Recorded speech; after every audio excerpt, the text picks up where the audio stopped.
Hey, welcome to Make Better Drinks. I'm David, and today we're talking about shaking versus stirring a martini. Now, James Bond famously ordered his martini shaken, but most bartenders would stir the drink, so does it actually make a difference?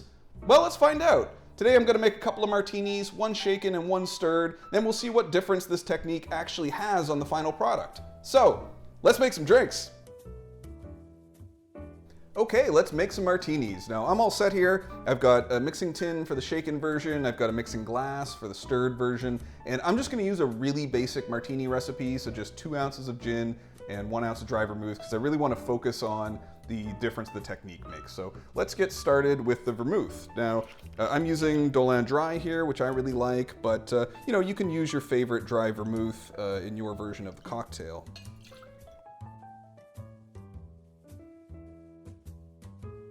So next I'm going to add my gin. I'm using Beefeater, which I really like. It's very affordable, and it's a nice kind of classic London dry. But again, with a martini, you can do a lot of experimentation here. You can use different brands of gin or vermouth. You can adjust the proportions. There's really a lot of room here for making the cocktail your own. So that's really it as far as ingredients go. Now I'm just going to add my ice.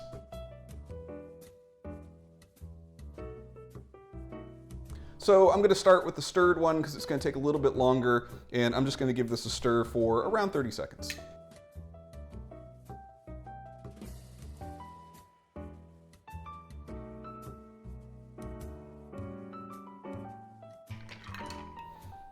Okay, so that one's good to go, and I'm going to leave that for a minute while I make the shaken version. And it's okay to leave a cocktail sitting over ice for a minute or two. When ice is not in motion, it just really doesn't chill or dilute very much. So let me go ahead and make the shaken version.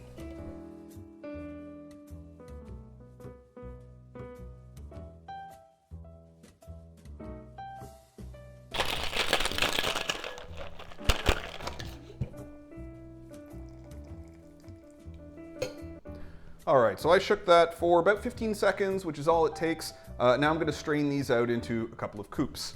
Now normally I would chill my glassware, but for this particular cocktail, I wanted to be able to show how it looks in the glass, and chilled glassware is just more cloudy. So I'm going to go with this and strain them out. So let's start with the stirred version.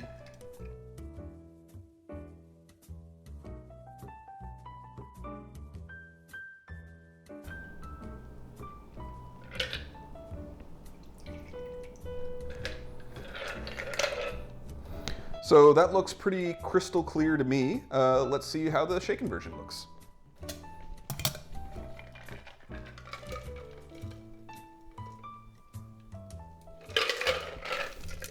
So right away I can see that the shaken version of this cocktail is super cloudy compared to the really crystal clear quality of the stirred version. But why is that? Well, the fact is when you shake or stir over ice, the whole point is to melt the ice in order to chill and dilute the cocktail. But when you shake, it also adds aeration or bubbles to the drink. And so that's why this drink is so cloudy. Shaking is a really vigorous activity, whereas stirring is much kind of smoother and gentler and tends to produce a clearer cocktail. So why would you do one versus the other? Well, you would shake a drink generally when it already has some cloudy ingredients. So, fruit juices or milk or eggs, anything like that. Whereas with a stirred drink, you generally want to use that technique with the cocktail that only has kind of clear or at least translucent ingredients like the martini. So for my money, stirring is the way to go when it comes to making a martini. But ultimately, it's really important just to know the difference that one technique versus the other will actually have on the final product.